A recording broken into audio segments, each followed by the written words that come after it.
Wizards Postgame Live. One step with 50. Got it.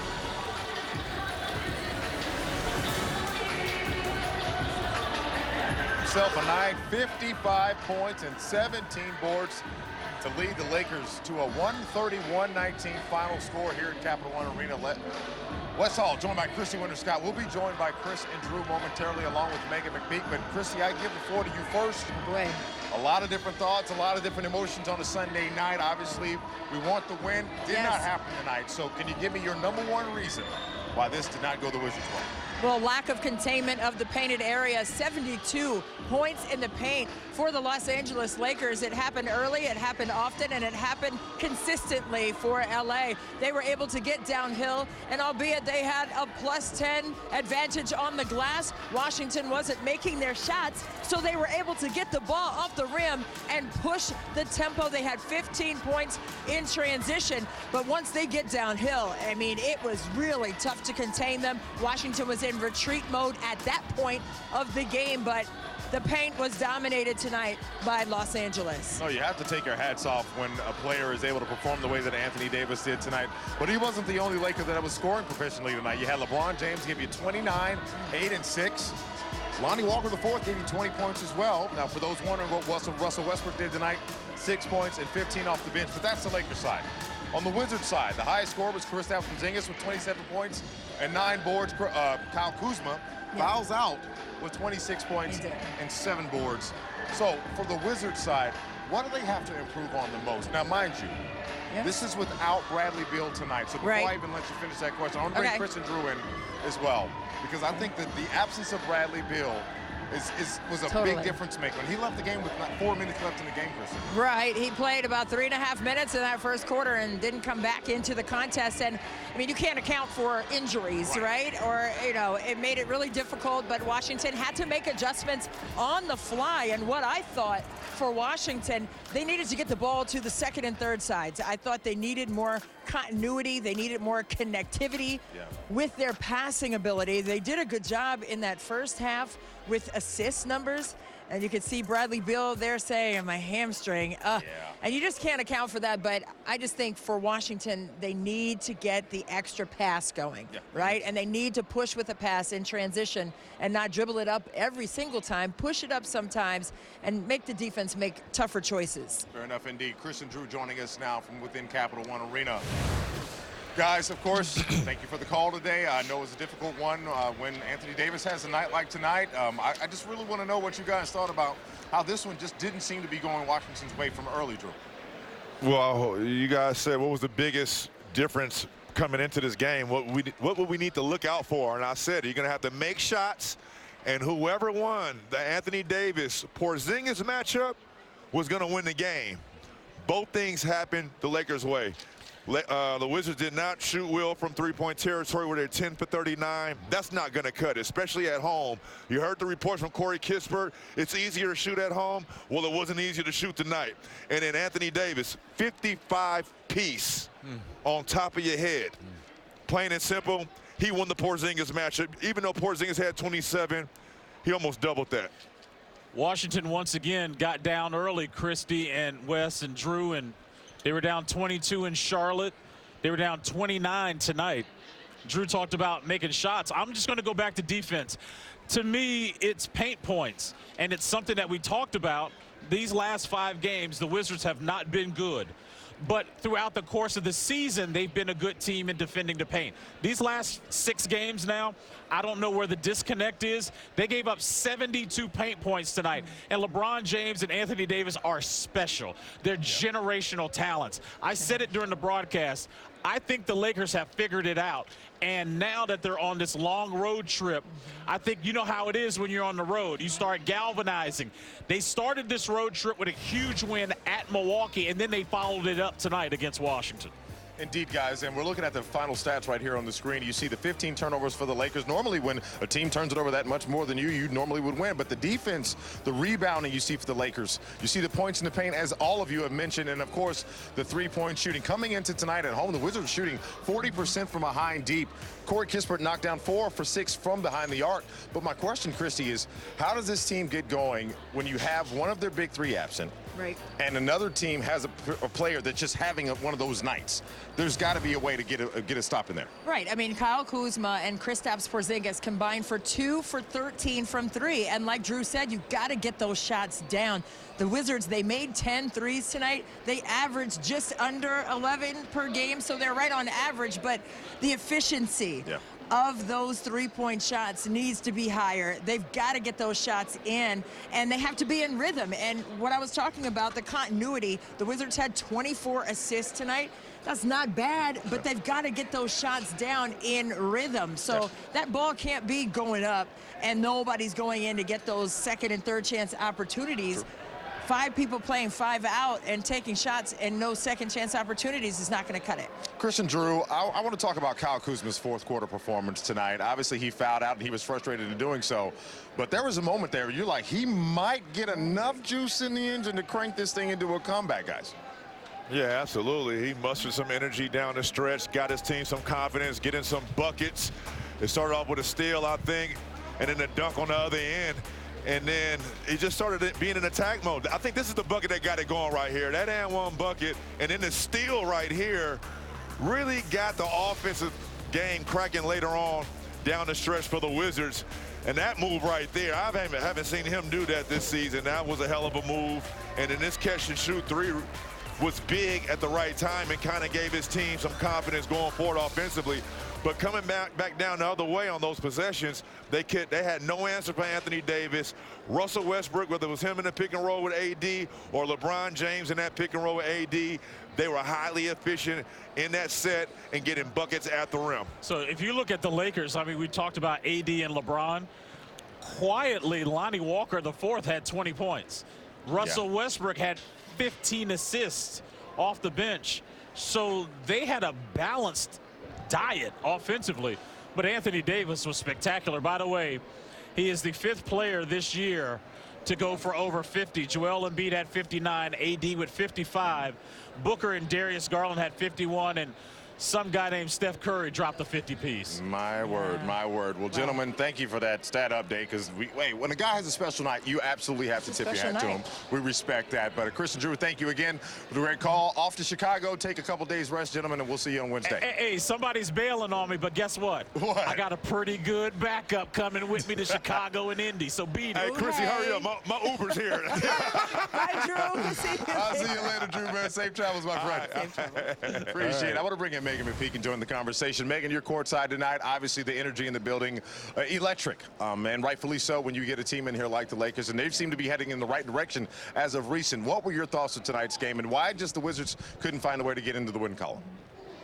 I think it started at the beginning of the game, and that slow start kind of hemmed them. And then obviously, you know, the injury to Bradley Beal, as Chrissy mentioned, you can't account for that before the game starts. But once that happened, there was kind of this lull, because obviously there was the time period where we weren't sure what was going on. We were waiting to get word and trying to find out how he was doing. Obviously, if you're a teammate, you're wondering how he's doing because there's concern, but you still have to go out and do your job.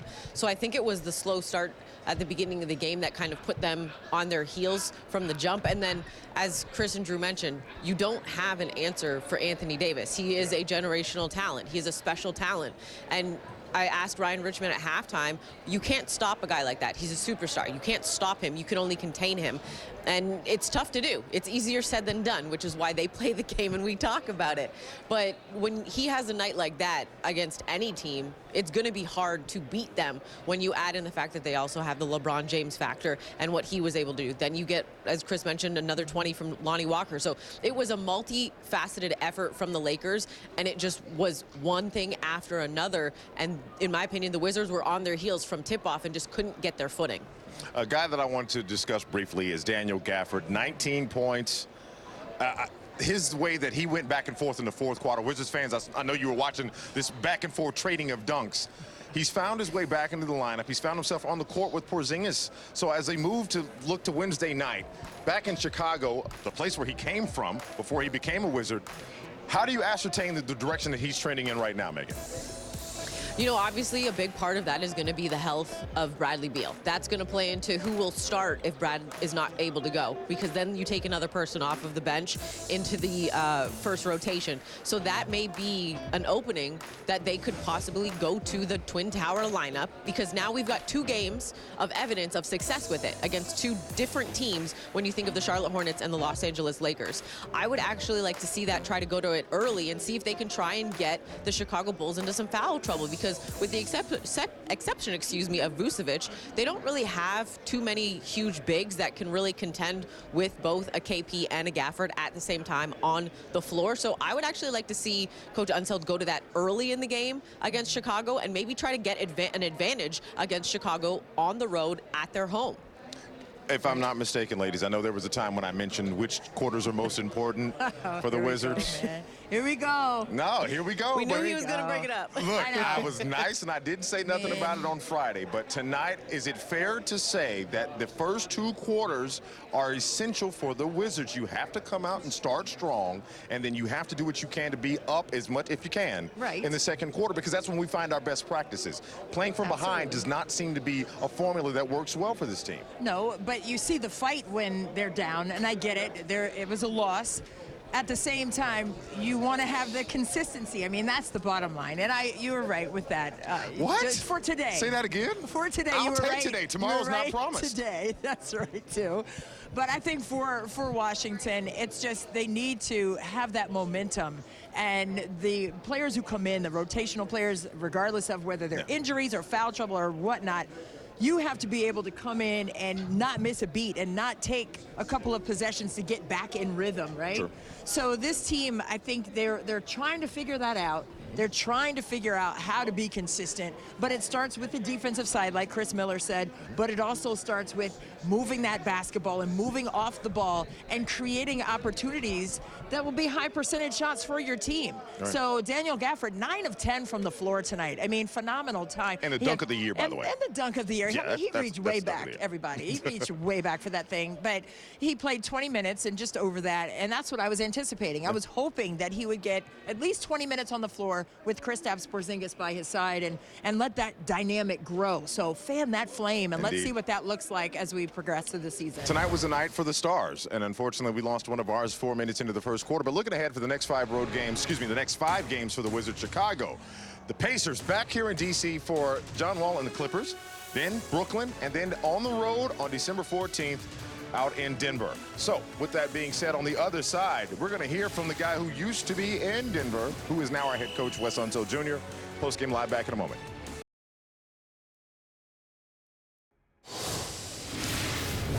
Welcome back to Wizards Post-game live from Capital One Arena. Final score, 131-19. Wizards taking the loss to the visiting Los Angeles Lakers. Big dunks from Daniel Gafford. But secondly, most importantly, head coach Wes Unseld Jr. at the post-game podium after the game.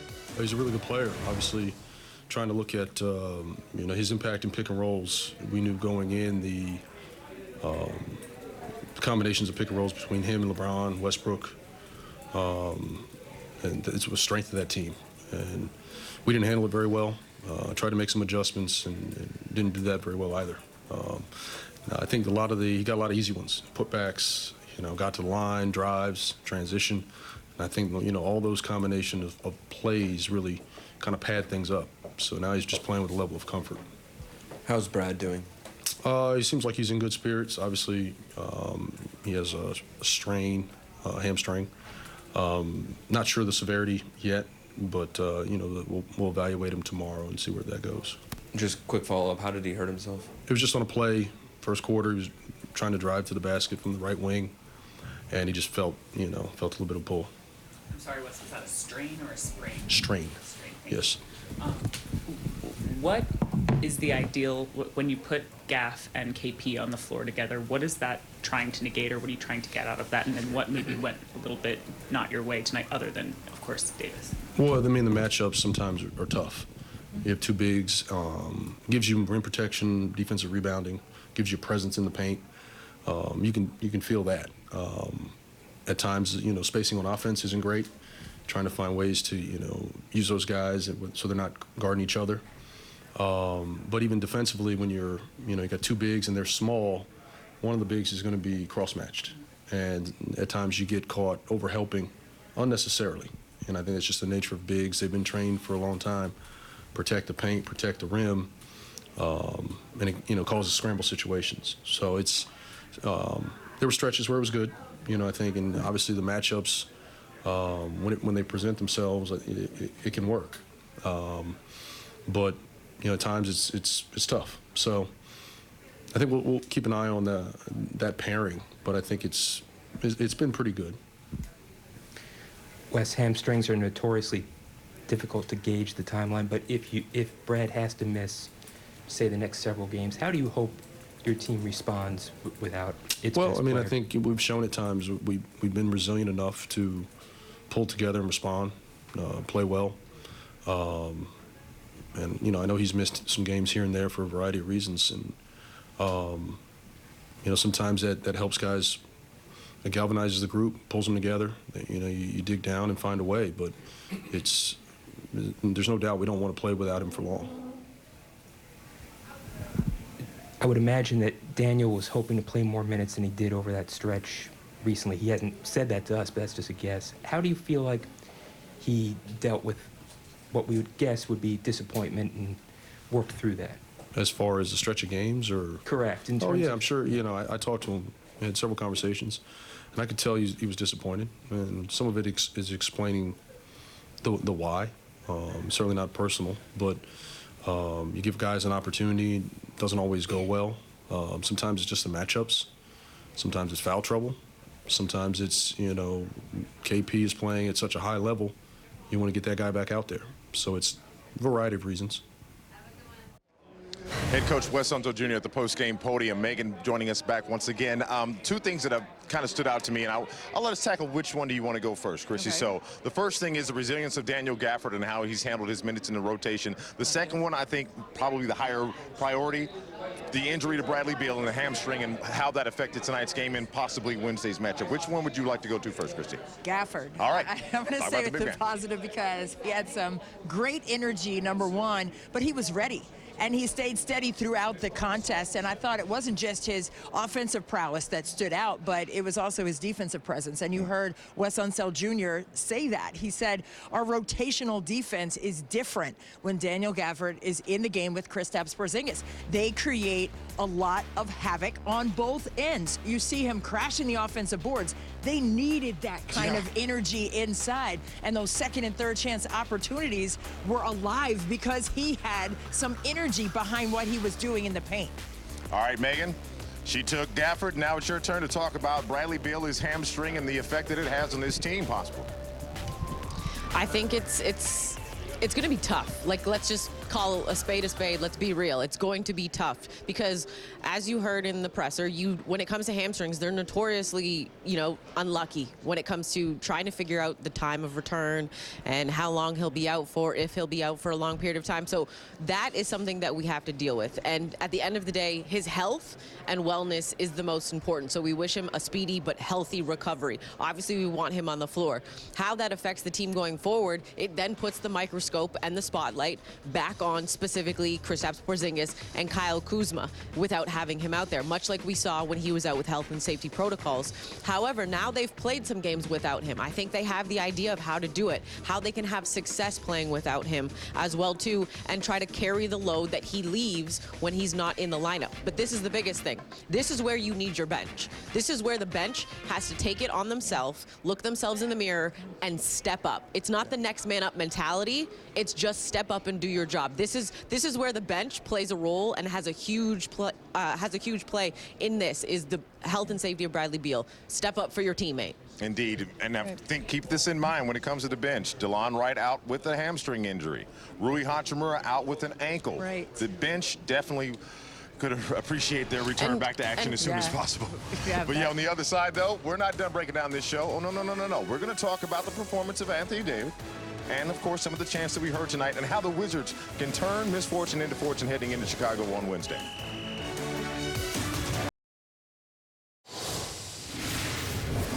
Welcome back to Wizards Post Game Live. Taking a look at our bold predictions brought to you by Greenberg and Betterman. Remember to go to gblawyers.com and feel better. Today's prediction was the Wizards will score 12 or more threes tonight against the Lakers. Got a box score in my hand. Says that we only had 10. First of all, why does my name keep being the one we put on this? I love that your name is on there, and I love that it says Wes. Incorrect. It's all right. Now I'm 440. Wes, You know, incorrect. it's all good. Perfect. Whatever. Anyway, again, our bold predictions brought to you by Greenberg and Betterman. Go to gblawyers.com and feel better. Megan McPeak, I heard you have an injury update, and I would appreciate hearing it from you. I think it's about DeLon Wright, right? Yeah, ahead of the game in Coach's presser, he actually gave us a little bit of an update on DeLon. And as of right now, he's ramping things up. He's doing like one-on-one type of things. He's going to go on the West Coast road trip in order to try and continue his recovery and rehab. And as soon as they can get him doing the 2-on-2, the 3-on-3, and ramp that up, we could potentially see him down the road. So the fact that he's going on the trip to continue to encourage his rehab moving forward should be a good sign. It kind of gives you a timeline on how that hamstring thing can be an issue. Yeah, hamstrings are a nag, and we hope a speedy recovery to Brad and to DeLon. But taking a look at our FanDuel recount for the game at some possibilities that would have happened before tonight's game. The first basket, Bradley Beal, who did play the first 4 minutes of this game, would have been plus 600. A $10 bet would have won you $60. And Kristaps Porzingis playing plus 25 points in scoring. Well, that would have won you plus 130, so a $10 bet would have won you $13. We saw Porzingis walked out tonight with 27 points on the board. So with that being considered, Kristaps Porzingis, the unicorn, we know he's special. He's performed beyond measure a lot of times this season, Christy. With Brad being in a kind of a holding pattern per se, how much extra pressure is going to be put on the unicorn? A lot, and it's what Megan said. It's the bench players who have to step up, but it's also everyone else, right? When you're missing a three-time All-Star like Bradley Beal, everyone has to do their due diligence and dig down a little deeper, okay? So Kristaps Porzingis, he had some great plays tonight, attacked the rim and finished. His three balls have not been falling. He was 0 for 6 in their last game. That's right. Only made 1 tonight, so we understand there's a struggle there in terms of his rhythm, but that doesn't mean he's not going to get it back. Right. I mean, shooters shoot and scorers score. True. And when your team is depending upon you to produce on all 3 levels. That's right. All 3 levels. You got to do that, okay? Especially in the absence of Bradley Beal. So, yes, everyone has that pressure. It's not just the bench that needs to come along. It's everybody else. You got to step your game up in the absence. We don't know how long he's going to be out. So let's just make sure that everyone understands that, hey, everybody's got an extra fire underneath them. And again, he said, you know, a strain. Thankfully, there are 2 nights off between now and Chicago, so a lot of things can change, Megan. But looking forward to this team, again, our big 3 now at this current moment. You're looking at Kyle Kuzma, who's going to have to lead the show along with Kristaps Porzingis in Chicago. How do the tandem of that pair go into Chicago and apply some pressure? I think the way that they've been doing it as of late, and you know, that's the positive thing in this whole situation, if you can find a positive, is the fact that KP and Kuz have played as a tandem together. They have done this season when you think of the health and safety protocol situation with Beal earlier this season. So it's not like this is going to be something new this season for them. It's going to be something they've done already. But to Chrissy's point, and as I was saying, this is where everybody else has to step up. So it's not just going to be on the 2 of them. You cannot just expect them to carry the load and everybody kind of just do a little bit. They have to all do the load and carry the load. It has to be by committee. It cannot just be Kuz and KP, and then the others, you know, trickle in here and there. Everybody needs to step their game up. But I think that this is going to be not easy, because obviously playing the game is not easy and Chicago's not an easy team, but it's something they have done before, so it's not going to be a new situation. One of the things I'm considering when we're looking at the pair of them, we still need to have that third scorer. This league is built for you to have 3, sometimes 4 guys that have to be able to carry that load. So in the absence of Bradley Beal, Christie, who's that third person that steps in and tries to help? Well, you've seen Corey Kispert and what he's been able to do. He was tremendously consistent tonight, especially from the three-point line. But when you're looking at what Washington presented tonight on the offensive end, they had 5 players in double-figure scoring, so it wasn't like a full-on struggle. Right. There are players who are capable of scoring in double figures on a nightly basis. So if there is one player who I've seen materialize and gain momentum and confidence, it's Corey Kispert, but it's also Daniel Gafford. So let's combine those 2. I don't want to just say one. Daniel Kispert? Daniel Corey Kispert. Gafford? There you go. Let's blend it together. Hashtag it. But I think if you have those kinds of players who are energy givers, to the game and it produces at a high level of efficiency, then you got to have him on the court. I appreciate that recap, ladies and gentlemen. That's what it's all about. I want to remind everybody right now, new customers can get a no-sweat first bet up to $1,000, and all customers can get 3 months of NBA League Pass for free when they opt in and place a $5 bet. You can download the FanDuel app to start making every moment more. Speaking of Corey Kispert, guess who's in the post-game locker room right now? Corey Kispert. Oh, I mean, this is exactly the way that I want to play. I have always needed to be more aggressive versus less aggressive, and hunt my shots versus not hunt my shots. And it's just kind of proven to me that, if I can get threes up, it's a good thing. So I'm going to keep shooting them, going to keep hunting them, going to keep being really, really aggressive because this team, needs three-point shooting especially, and I kind of fit that role perfectly. Corey Kispert saying he's going to keep shooting his shot. Again, this team was 26% from deep tonight. Final score was 130 to 119. Corey's going to have his opportunity to take as many shots as he wants on Wednesday night in Chicago. We're going to need him, and we're going to need you to stay put. Post-game live, not over. We're back in a minute. NBC Sports Washington. Score! Your home of the Capitals. Welcome back to Wizards Post Game Live. Well, the day after the Wizards score 115 or more points, you can get 50% off regular menu price pizzas at papajohns.com with the code WIZ50. I know we wish it could have been in a win, but all the same, half off regular price pizzas. Now, Chrissy, why don't you take us inside the film room if you don't mind? Hey, let's take a look at what Corey Kispert was able to do tonight because of the great spacing and the extra pass ability. Now, they're going to play him for the three. So what does Corey do? He gets right into the paint, gets a piece of it for the float game for a deuce.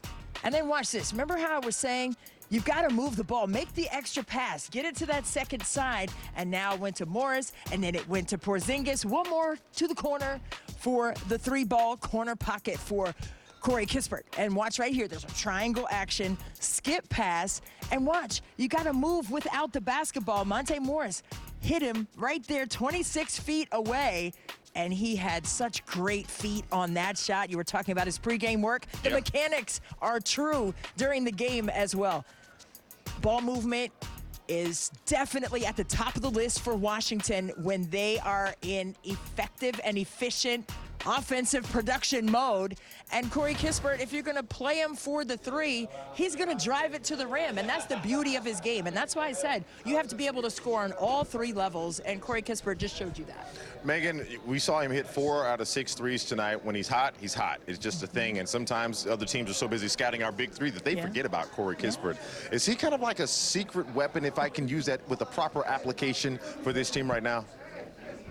I don't know if it's really a secret anymore. Like, I feel like he's probably like 4th, maybe 5th guy on the scouting report, depending on what the team opponent wants to take priority in. But when you look at Corey, I actually talked to him before the game because his numbers, home versus road, are drastically different. He shoots nearly 58% from 3 at home and just about 33% from 3 on the road. So clearly a big difference there. And I asked him, is it actually different? Shooters shoot no matter where you are. And he said, yeah, I mean, we play 41 games consistently at home. So I get used to the arena here. Everything's the same. The rim is the same. The hoop is the same. The backdrop is the same. It's consistent. I can get in a rhythm. And that's great. He said, but I have to figure out how to do it on the road. And to his credit, he knows he has to figure out how to do it on the road. But he's continued to play with confidence. He does not have any ill will about the fact that he has struggled on the road. When you think back to that Friday game against Charlotte, it was a great standout game for him. So he knows that he's got to get it going. He's just figuring out how I can do it on the road. But I think he's going to figure it out, and I think this West Coast trip is going to be really good for him. But that's just my personal opinion. Christy, how does he get it activated? Well, I'll tell you what, he started the season 0 for 8 from 3, and then since then has been firing that ball and knocking it in at an efficient clip. So when you're talking about someone who works that hard at their craft, they know the next shot's going to fall. So it's not going to be a long time for him to be down if he's ever down. And down is like 40% right now. So let's be honest, his numbers are still pretty good, even when he's been off the last couple of games prior to this one. So I think when you're talking about the mentality of shooters, it's amnesia. You're on to the next shot. You're going to keep moving off the ball and set yourself up in those sweet spots and fire that shot that you've been working on tirelessly when no one sees you. Yeah, it goes in when it goes in. I just want, like you said, I wanted to go on the road. But you're talking about unique stats tonight. Look at Anthony Davis, monster in the paint, players with 55 points and 17 rebounds since 1990. Look at this tonight. Anthony Davis, 55 and 17. Big Cat did it back against San Antonio, 60 points and 17 boards. You see a couple other names on there, Shaquille O'Neal, Michael Jordan, Karl Malone. I thought you had the brow. I guess the brow was... Welcome back, Wizards fans. Next time we're in action is Wednesday night in Chicago, taking on the Bulls. That is a 7:30 for Wizards pregame live. Wizards Bulls tip off at 8 o'clock. Again, they're in Central Time, so don't worry. You're right where you need to be. But we'll be here ready for some action at 7:30 on NBC Sports Washington. But right now, I want to take you in the locker room with Kristaps Porzingis after tonight's loss. Yes, Anthony Davis, I think right now the stretch that he's having, he's playing at an MVP level right now. And I think sooner or later he'll be in a conversation. It's most important is for him to stay healthy, stay working on his body, and it's good to see him, you know, after having some injuries and some things. Good to see him bounce back and be playing at this level right now.